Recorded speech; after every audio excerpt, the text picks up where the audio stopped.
Hello everyone, myself Professor Priyanka Laute from Viva College of Diploma Engineering and Technology. Today we will start our part 3 of curve setting. In previous lecture we had discussed about the types of curve, then in that discuss about the horizontal and vertical curves, then types of horizontal and vertical curve, necessity of vertical curves and horizontal curves, then notation of simple circular curve, relation between degree of curve and its radius. In today's lecture we will discuss about the offset from long chord method, how the formula is derived from offset from long chord method. So let us start. This is the diagram of simple circular curve with the components that this is a tangent, then this is a radius of simple circular curve. All these components or the element we had discussed in part 2 lecture. Okay, so let AB and BC two tangent meeting at a point B. Okay, this AB and BC is a tangent of simple circular curve which is meet with at point B, and this angle is called as a deflection angle. Okay. Then the following are the data calculated for the setting of the curve. Okay, ये 3 formulas है simple circular curve के जो already derive किए, directly आपको given है. The tangent length is calculated according to the formula. This is a shortcut for tangent length. Okay, so this is a tangent length ABBC is calculated by R tan phi by 2.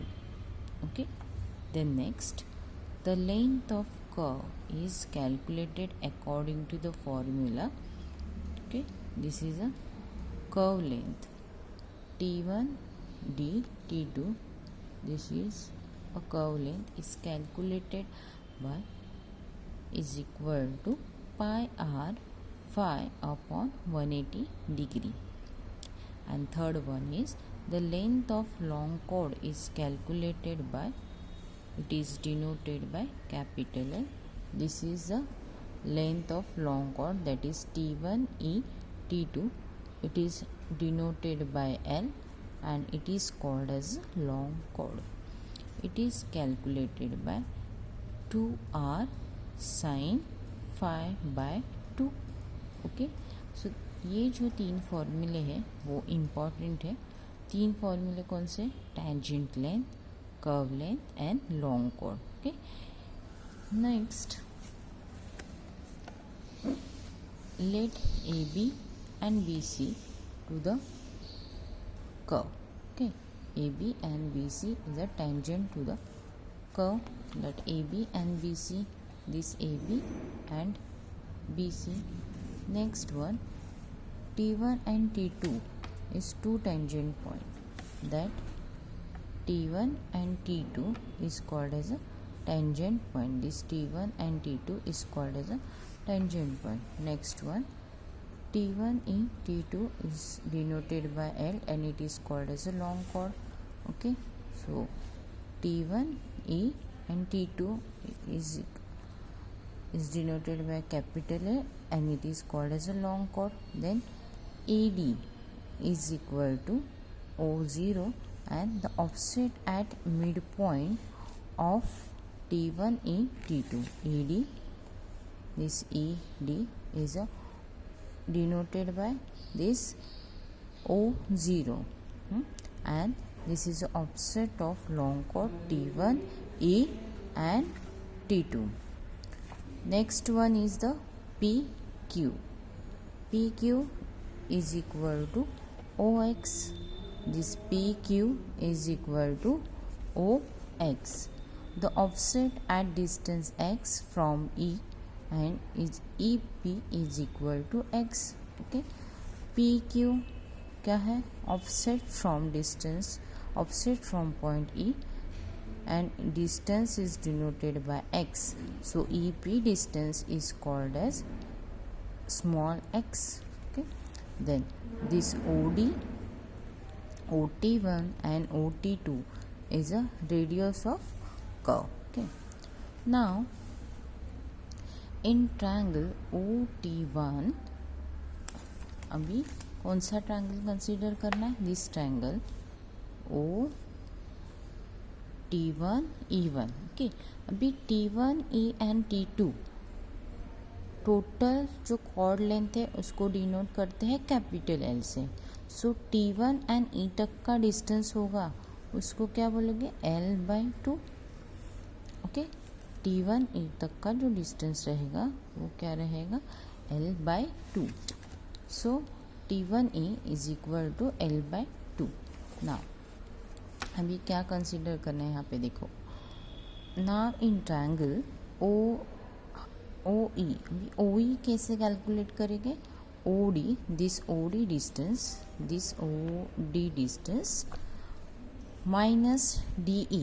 Okay, so हम लोग को यहाँ पे क्या मिलेगा? OE का distance मिलेगा जब OD में से DE माइनस करेंगे. ओके, अभी OD क्या है? Capital R. Okay, means radius of curve. और DE क्या है? जो डिनोट किया है DE को O0 से. ओके, सो OE क्या हुआ हम लोग का? Capital R minus O0. Okay, now जो ट्रायंगल कंसीडर किया है कौन सा? OT1 E. अभी उसमें हम लोग पाइथागोरस का यूज़ करेंगे. So OT1 square is a hypotenuse. Okay, so OT1 square is equal to T1 E square plus OE square. Okay, OT square is equal to T1 E square plus E plus OE square. Okay, so ये हम लोग ने use किया. अभी यहाँ पे हम लोग को वैल्यूज़ पता है. OT क्या है? हाइपोटेन्यूस जो R है. ओके, जो कर्व का रेडियस है. T1 E यहाँ पे ऑलरेडी लिखा है L/2. ओके, एंड OE और यहाँ पे हम लोग ने फाइंड आउट किया है OE क्या है? R minus O0. Okay, so हम लोग ने क्या किया? जो वैल्यूज़ थे वो पुट किए जो ट्रायंगल को डिनोट किया है. ओके, सो OT1 स्क्वायर, सो हम लोग ने यहाँ पे लिखा R square. T1 E square है L/2, सो यहाँ पे लिखा L/2 स्क्वायर प्लस OE क्या था? R माइनस O0, सो यहाँ पे लिखा R माइनस O0 का स्क्वायर. ओके, अभी यहाँ पे क्या करना है? अभी टर्म को रीअरेंज करना है. ओके, क्योंकि हम लोग को यहाँ पे क्या फाइंड आउट करना है? Mid ordinate offset find out करना है जो O0 है, mid ordinate offset. Okay, so अभी यहाँ पे हम लोग क्या करेंगे? R is equal to L/2 square plus R in bracket R minus O0 square. Okay, so अभी L/2 को क्या करेंगे?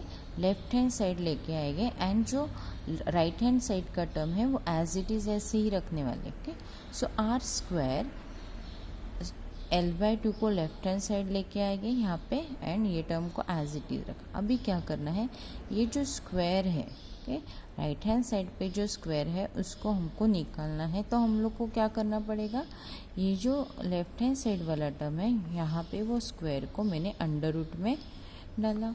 ओके, सो राइट हैंड साइड पे क्या बचा? R minus O0. ओके, अभी क्या करना है हम लोग को? ये टर्म ओनली चाहिए O0 बिकॉज हम लोग को मिड ऑर्डिनेट कैसे कैलकुलेट करना है उसका फॉर्मूला चाहिए. सो हम लोग को ये O0 है वो लेफ्ट हैंड साइड लेके जाना पड़ेगा. सो ये माइनस का क्या होगा? यहाँ पे पॉजिटिव.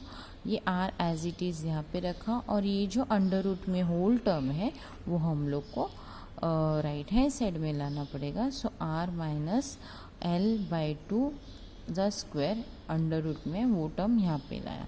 सो ये जो फॉर्मूला बना है वो क्या है? Mid ordinate can be calculated by this formula.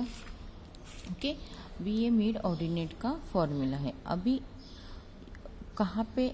Particular distance पे अगर ऑर्डिनेट रहा. ओके, अभी ये मिड ऑर्डिनेट मतलब ये यहाँ तक मिड ऑर्डिनेट हम लोग ने फाइंड आउट किया। अभी ये जो ऑफसेट है वो कैसे फाइंड आउट करेंगे, एट पर्टिकुलर डिस्टेंस पे रहेंगे तो उसके लिए और एक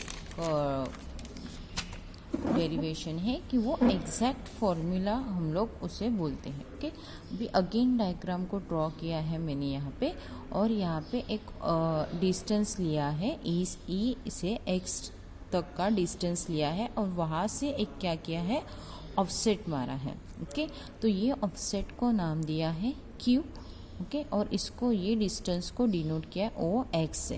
ओके, सो ये जो ओ एक्स है और ये ओ ज़ीरो यहाँ से यहाँ तक का डिस्टेंस है, ये ई, और यहाँ पे पी जो जहाँ पे ऑफसेट कट हुआ ये पॉइंट को नाम दिया है P. So E P is equal to X distance denote किया।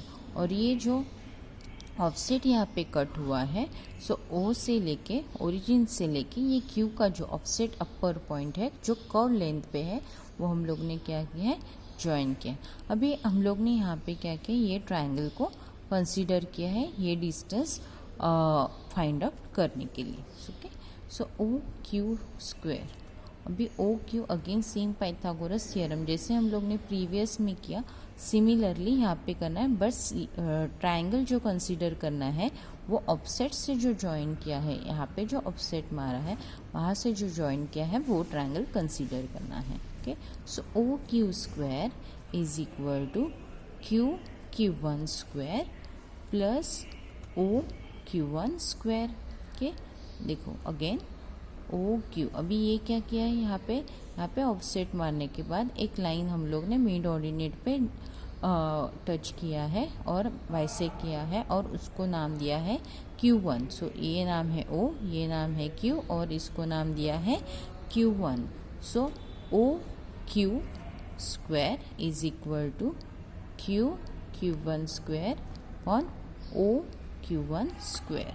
Okay, so O Q is equal to OE, that is OE plus EQ1। Okay, अभी ये जो टोटल डिस्टेंस है OQ1 का, मीन्स ये जो पूरा डिस्टेंस है OQ1 का डिस्टेंस है, उसको ये दो लाइन स्प्लिट करती है। सो क्या है उसका distance, OE plus EQ1। Okay, B Q1 as it is रखा, OE okay as it is रखा। अभी EQ जो डिस्टेंस है वो क्या है, सेम है, EQ1 का जो डिस्टेंस है वो PQ डिस्टेंस से सेम है। सो हम लोग ने ये डिस्टेंस को लिखा है OX। ओके, OX लिखा। अभी OQ1 इज इक्वल टू, अभी OE क्या है, OE हम लोग ने यहाँ पे फाइंड आउट किया था, OE is equal to R minus zero O0। Okay, so OE is equal to R minus O0, यही वैल्यू हम लोग ने क्या किया, यहाँ पे पुट किया है। So OE is equal to R minus O0 plus OX। Okay, so total Q1 distance is equal to in bracket R minus O0 plus OX। Okay, now यही हम लोग को क्या करना है, ये Q1 का डिस्टेंस है वो यहाँ पे हम लोग को, सॉरी 0Q1 का जो डिस्टेंस है वो हम लोग को ये अबव फॉर्मूले में पुट करना है, जो अबव पाइथागोरस से हम लोग ने लिखा है। ओके, सो Q1, अभी ये जो डिस्टेंस है Q1 ये सिमिलर टू डिस्टेंस x है, सो हम लोग ने यहाँ पे उसको x लिखा, एंड ये जो OQ है वो हम लोग का क्या है, रेडियस ऑफ कर्व है, सो हम लोग ने उसको लिखा R। सो जितने भी वैल्यूज़ हम लोग को मिले हैं वो सब ये इक्वेशन 2 में क्या करने हैं, पुट करने हैं। ओके, अभी OQ क्या है, OQ R है, सो हम लोग ने यहाँ पे लिखा OQ की जगह पे R square. Okay, now Q1 क्या है, Q1 क्या है, X स्क्वायर, तो हम लोग ने यहाँ पे लिखा X square plus Q1 square क्या, सॉरी OQ1 स्क्वायर क्या है, OQ1 स्क्वायर का टोटल वैल्यू है R minus O zero plus O X, so bracket में डाला और जो वैल्यू है स्क्वायर का वो वैल्यू पुट की। अभी क्या करना है हम लोग को, ये जो आर है सेम जैसे प्रीवियस डेरिवेशन में किया आर स्क्वायर, अभी यहाँ पे जो इज इक्वल टू के राइट हैंड साइड पे है वो एक्स को माइनस करके लेफ्ट हैंड साइड लेके आए और इज इक्वल टू ये जो टर्म है राइट हैंड साइड में वो एज इट इज़ ऐसे ही रखा in bracket R minus O zero square plus O X bracket close square. Okay, अभी ये जो सेम जो स्क्वायर है मुझे क्या करना है, उसको लेफ्ट हैंड साइड लाना है। सो उसको लेफ्ट हैंड साइड रख के मुझे क्या करना पड़ेगा, अंडर रूट में ये पूरा टर्म डालना पड़ेगा। सो अंडर रूट में R square minus X square is equal to, अभी ये स्क्वायर तो लेफ्ट हैंड साइड गया तो ये टर्म क्या हुआ, एज इट इज़ ऐसे ही रहा, R in bracket R minus O zero plus O X. Okay, अभी नेक्स्ट क्या, अभी हम लोग को क्या करना है, जो मिड ऑर्डिनेट है पहले हम लोग ने मिड ऑर्डिनेट किया है, अभी क्या है एक पर्टिकुलर डिस्टेंस पे एक्स डिस्टेंस पे अगर ऑफसेट है तो हम लोग को कैसे फाइंड आउट करना है वो निकालना है। सो ये जो ओ एक्स है वो एज इट इज़ हम लोग को ऐसे ही रखना है। सो ये जो टर्म है ओ एक्स को यहाँ पे ही रखा और ये जो टर्म है इन ब्रैकेट में आर माइनस ओ ज़ीरो को क्या किया हम लोग यहाँ पे लेके आए। सो ये टर्म क्या हुआ, ये यहाँ पे जाने के बाद क्या होगा, माइनस होगा। सो ये टर्म एज इट इज़ ऐसे रखा, माइनस साइन देके क्या किया हम लोग ने यहाँ पे आर माइनस ओ ज़ीरो ऐसे लिखा। तो ये जो फॉर्मूला है वो क्या है, एग्जैक्ट फॉर्मूला है। अगर हम लोग कहाँ पे भी ऑफसेट कर्व पे आता है तो वो डिस्टेंस कैसे फाइंड आउट करना है, तो डायरेक्टली वो एक पर्टिकुलर इंटरवल है जैसे 5, 10, 15 पे अगर ऐसे ऑफसेट है तो वो ऑफसेट का डिस्टेंस कैसे फाइंड आउट करना है, ये फॉर्मूले से एग्जैक्ट फॉर्मूले से हम लोग निकाल सकते हैं। जो प्रीवियस देखा वो ओनली मिड ऑर्डिनेट है, अगर मिड पे अगर ऑफसेट है तो कैसे निकालना है। और ये जो फॉर्मूला है वो अप्रॉक्सीमेट फॉर्मूला है, O X is equal to X minus L minus X upon 2r। ये दोनों नॉर्मली यही फॉर्मूले से हम लोग न्यूमेरिकल्स करेंगे। ये फॉर्मूला आप लोग सिर्फ याद रखो कि कैसे अगर अप्रॉक्सीमेट पूछते हैं तो कैसे फाइंड आउट करना है। Okay, this is our end of lecture. अभी हम लोग नेक्स्ट लेक्चर में रैंकाइन मेथड का डेरिवेशन देखेंगे एंड दोनों जो डेरिवेशन से जो फॉर्मूला डिराइव हुए हैं उसके ऊपर से हम लोग को क्या करना है, न्यूमेरिकल्स करने हैं। लॉन्ग कॉर्ड मेथड कैसे फाइंड आउट करते हैं, देन रैंकाइन मेथड से कैसे फाइंड आउट करेंगे। ओके, ये सब हम लोग नेक्स्ट लेक्चर में देखते हैं। Okay, thank you everyone.